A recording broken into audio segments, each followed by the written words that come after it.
Hey y'all, the latest issue of Love and Liberation Daily is out now, and in the interest of accessibility, I'm going to read it to you here. So if you would like to listen to this latest issue, just go ahead and set your phone down, stop scrolling, and listen to this issue. If you would like to support me or subscribe to this newsletter, if you would like to quickly access any of the links that I mentioned, just go over to the link in my bio and it'll take you right to my newsletter homepage. And just a friendly reminder that all proceeds raised from this TikTok channel are donated directly to organizations on the ground in Gaza, the Congo, and Sudan that are actively providing food, water, shelter, and humanitarian assistance. All right, let's dive in. Hello, my friends. Welcome back to Love and Liberation Daily. Today, we'll be learning about what is currently happening in Sudan, what you can do to help, and how you can continue to learn more and take daily action. Quick note, because I'm moving to a daily model for this newsletter, I will be publishing these daily posts directly to my newsletter page on Substack, and we'll send out one email per week with a roundup of that week's issues and some fun bonus things. My intent here is not to clog up your email inbox, and if you're more of a daily person like me, you can go directly into the Substack app and see my updates daily there. Or if you prefer weekly, you can wait for those weekly roundup emails and read the ones that are most interesting to you. I can't promise that it will always do this pace or consistency, but I do feel capable of providing this to you in the current moment. If something changes, I'll let you know, and I'm going to allow myself the self-compassionate flexibility to stop at any time, take days off when needed, etc. As always, I hope you're having a great day. I hope you and your loved ones are well and finding joy and purpose in your days. Let me know in the comments what you're reading lately, what you're watching on TV, and what you're enjoying. I would really love to know. If there's any new films or books that you've particularly loved lately, please let me know. I will add them to my TBR and to my watch list. This week, I'm really excited to dive back into season 2 of Issa Rae's Rap Shit on Max. I was totally unaware that season 2 had premiered earlier this month, and I remember loving season 1 so much. Dad and I randomly, as you know from a previous TikTok, watched all the Twilight movies this week on Tubi, and they were a little bit corny, and I remember loving them so much as a kid, but I'm kind of living for the camp, and I'm so excited about the TV show version. I have also really been loving the books Dope Sick and Raising Lazarus by Beth Macy, and I highly recommend both books. Spotify's new 15 hours of free audiobook listening per month for premium members has truly been a godsend. Audible is really expensive, and they are kind of on my shit list right now because I don't know if you've heard, but they gave free subscriptions, complimentary reading hours to a certain country that is engaging in settler colonialism. Never thought I would have a fallout with Audible because I've loved them for over a decade, but they are owned by Amazon, so I should have known. I will still likely listen to my existing library because I've already purchased thousands of books, but I'm going to pause my membership, and I would encourage you to do the same, and I will stop giving that corporation any money, and I'm going to rely primarily on Spotify, Libby, LibriVox, my local library, and I hope that you will do the same. One last thing before we start, I wanted to also note that Angela Davis's 2015 book, Freedom is a Constant Struggle, is excellent. I've been reading it, listening to it on Spotify. It is also free with your premium membership. So I'm going to try to write an essay about that very soon.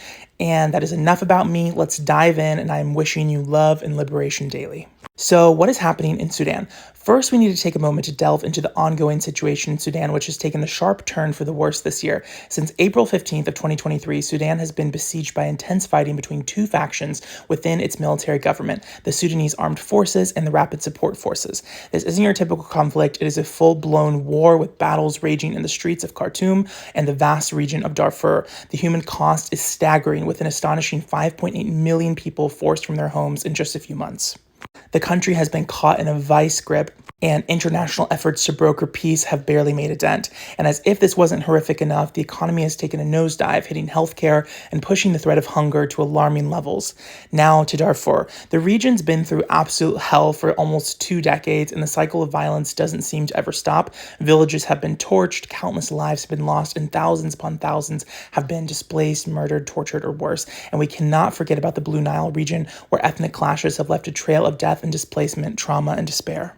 Amidst all of this, the Sudanese people's spirit of resistance is nothing short of awe-inspiring. The hashtag Free Sudan isn't just a hashtag on Twitter, it's quite literally a rallying cry, echoing the profound demand for freedom and a civilian-led government. Despite facing bullets and brutality, the Sudanese people have never given up their call for a peaceful end to this turmoil. They inspire me personally every single day to continue fighting for peace in the midst of such endless violence. As we try to understand this issue in 2023, it's important to make clear that this is not just some new political disagreement or an unknowable conflict happening in some faraway place.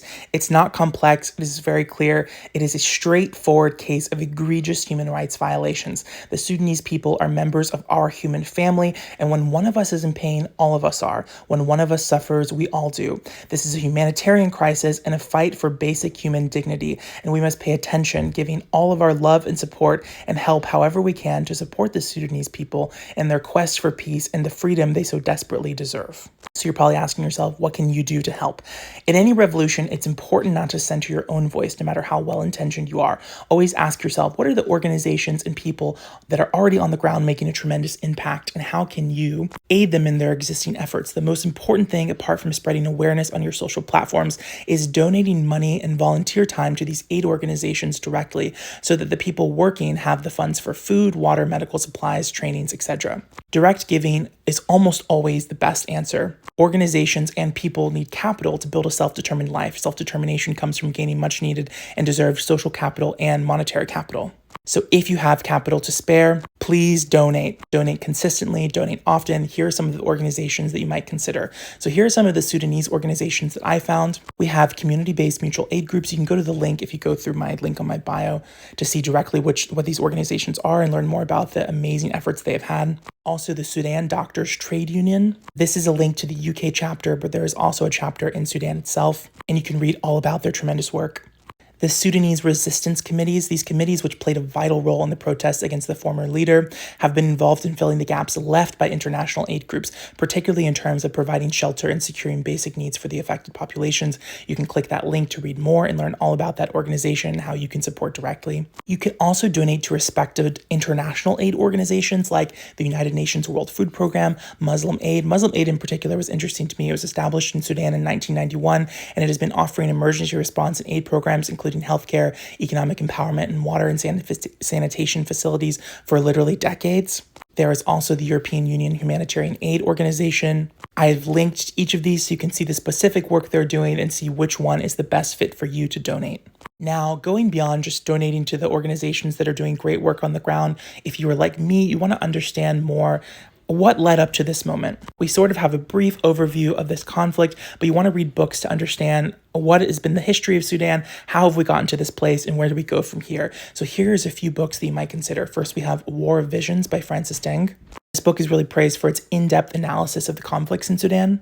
We have A History of Sudan by Robert O. Collins. Collins is noted for his narrative academic study of Sudan, integrating extensive scholarship to offer a comprehensive view of the country's history, politics, and the causes of conflict in Darfur. And we also have War Child by Emmanuel Jal. Jal is a former child soldier and now a musician, and he gives a harrowing personal account of his experiences in the war-torn South Sudan, offering insight into the brutal realities of the civil war there. And you can purchase his book here. And there's a link directly to the bookshop. Bookshop is really cool because they support independent and used bookstores, so I try to promote them as much as possible. Another book that you can read is Slave by Mende Nazar. This is a first-hand narrative that delves into the life of a young woman from Nuba who was enslaved during the Sudanese Civil War. It's a poignant reflection on the intersection of ethnicity, religion, and the human cost of this conflict. You can purchase her book directly from Bookshop. Now, it's important to note that these books were chosen because they provide a historical context, but also offer personal narratives so you can have firsthand accounts of these things. I am going to continue to update with different books and resources as I find more, and please let me know in the comments if you know of any great ones. And there is also a great episode of Vox's Today Explained that has a very concise overview of the conflict, the war, I should say, that is happening in 2023. Highly recommend listening to that episode. If you have any additional resources, things that you think I should have included, please let me know in the comments. I'm always trying to learn and expand, and I would love to create a list of actionable resources for us in the comments below. Thank you so much for watching this video. If you've watched to this point, thank you so much for sticking around. The more that you watch and support my videos, the easier it is for us to raise money to directly donate to these organizations. You can go watch the pinned video on my profile to learn more. I love you so much. Hope you're having a great day. Please subscribe to my newsletter and please share this information far and wide. You can also engage with this video, repost it, comment, like, share, save, follow me on TikTok. I love you so much. Bye.